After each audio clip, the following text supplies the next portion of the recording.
We all know that if you're doing an R&D claim in 2024, then you'll want to make sure you've done your homework on who you're actually using. You all saw the panic in 2023 over investigations, and that no one is immune to an inquiry, no matter how good your report is. I personally witnessed claims that were rejected by HMRC based on completely ridiculous reasons. But I also saw some amazing success stories with R&D experts taking on HMRC and winning. With that being said, however, here's a few tips to be aware of when choosing your R&D provider in 2024. Accountants versus R&D experts. Number one question on accountants' minds these days is, should we just outsource R&D claims altogether? And you might wonder why. First up, this is all to do with tax legislation, and it's constantly evolving and changing. Therefore, you need a tax advisor, not a general run-of-the-mill accountant. Secondly, the qualifying criteria for R&D can be hard to spot.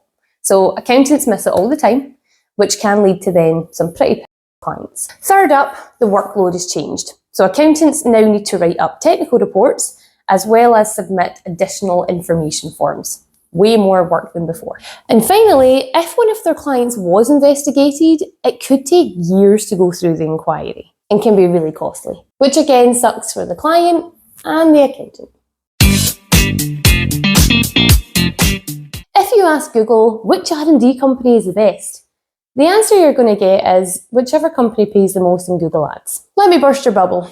Google is not going to give you the answer. They will not tell you who the industry top dogs are, because that is something you have to do your own homework on. There are over 2,000 R&D specialists in the UK, and I'm going to tell you an astonishing fact right now. You remember August last year, the change came out where you had to add the additional information form with every submission? Well, would you believe that over 3,500 claims were initially rejected because they were improperly submitted? That means they didn't have that additional information form. So what can we take from that? Well, we can take that some R&D providers are brilliant at the job, some are alright, and some are just bloody terrible. So I'm here to impart some wisdom. When choosing your R&D partner, keep a lookout for these 5 things. Number 1, look out for companies that actively talk about how they manage investigations. Number 2, look out for companies that actively offer workshops, training, CPD sessions, webinars on this topic. These are the ones that educate and don't sell. Number 3 is look out for specialists that have a grants partner. Now, R&D and grants go hand in hand. So if you can work with a provider that can not only reduce your tax bill, but also help you win some money that goes towards your future R&D projects, well, everyone's winning there. Number 4 is look for companies that are evolving and growing. Maybe that means they're acquiring competitors, or maybe it means that they're expanding their product suite, so they're adding complementary services that can impact your claim, like capital allowances. And finally, look for those companies that are advertising recent case studies, not stories from 5 years ago.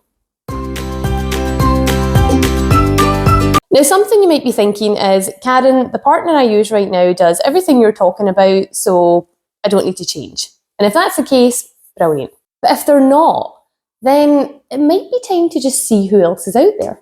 Reminder, a great R&D specialist has to stay at the top of their game all the time. And you'll notice they're doing that because they're keeping you updated through the year on changes that might impact you or benefit you. They are improving their internal systems so that the process to claim is easier and smoother for you. They are consistently sharing engaging content with you that's both written and video. And finally, this one is super important, they will challenge you on your R&D activity. And when I say challenged, what I mean is they shouldn't just be taking a list of your projects and taking it for gospel that that's all your R&D.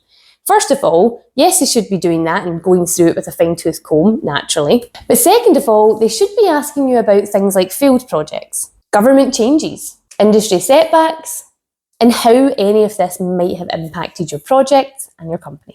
If you are looking to change provider, but you just don't know where to start, lucky for you, I'm actually connected to a few of the good guys in the industry. So get in touch and I'll help you out.